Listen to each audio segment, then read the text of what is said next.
Když je úplněk. Když obloha zčerná a na nebi se místo slunce objeví měsíc, začíná noc. Když ale měsíc vypadá jako koule, je v úplňku. Říká se, že když je úplněk, dějí se zvláštní věci. Jakoby měl měsíc zvláštní moc, kouzelnou. Některým lidem se nechce spát, jiným se zdají obzvlášť živé sny a jsou pak náměsíční a další se budí ze spaní. Dokonce i některá zvířata se chovají jinak. Například vlci ví na měsíc a veverky si jezevci si zabedňují své nory, aby jim je neprozářilo silné měsíční světlo. Jednou, když byl úplněk, stalo se i v borovicovém lese něco zvláštního. Bydlela tam liška, Eliška.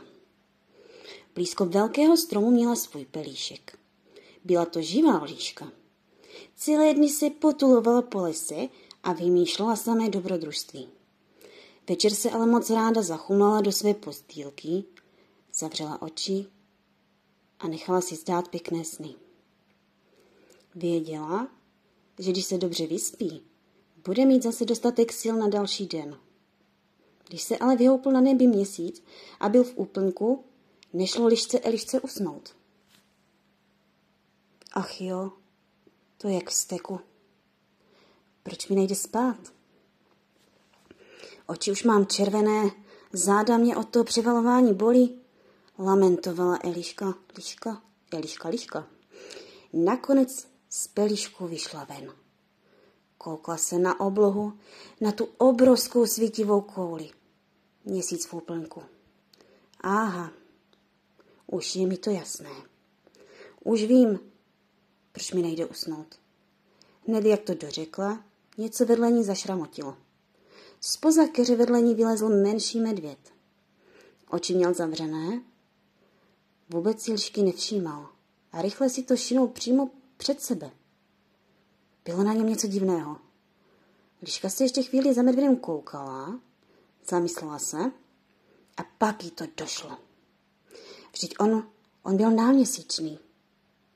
Myslí si, že spí a přitom si chodí po lese.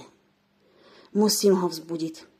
Kdo ví, co by se jinak stalo, pomyslela si liška Eliška a rozběhla se za medvědem. Když ho doběhla, supítela vedle něj a snažila se na něj volat. Méďo, halo, vzbuď se, stávej, Méďo, halo. Medvěd si to ale rázně pochodoval dál do lesa. Vůbec lišku neslyšel. Naštěstí chytrou Elišku něco napadlo. Předběhla medvěda, zaběhla k potoku v lese. Do listu nazbírala co nejvíce studené vody a pak běžela rychle zpět, aby medvěda ještě stihla. Když byla těsně před ním, chrstla na něj vodu z potoka a čekala, jestli to zabere. Medvěd se zastavil, otřepal se, rozhlížel se kolem sebe a nechápal, co se to děje. Co se to stalo? Proč jsem celý mokrý? A kde to jsem? Proč nejsem ve svém brlochu? Odiveně se vyptával lišky. Méďo, byl jsi náměsíčný. Myslel jsi, že spíš a přitom si chodil po lese.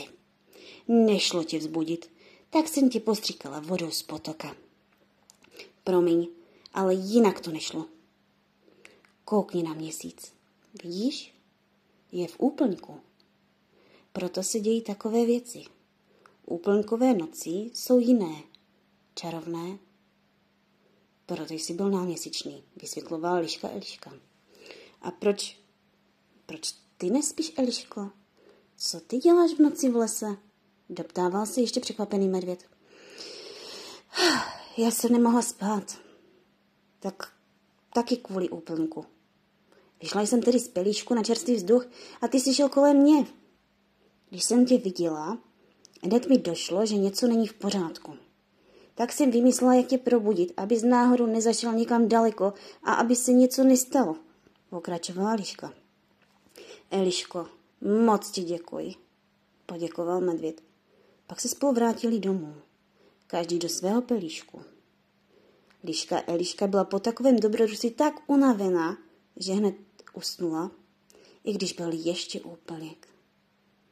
Když se zase za nějakou dobu na nebi objevil kulatý a zářivý měsíc, sešli se liška i medvěd spolu na louce u lesíka. Lehli si spolu do trávy a pozorovali tu nádhernou zář, kterou měsíc v úplňku měl. A přemýšleli nad tím, jakou kouzelnou moc má a co si budou přát. To je konec.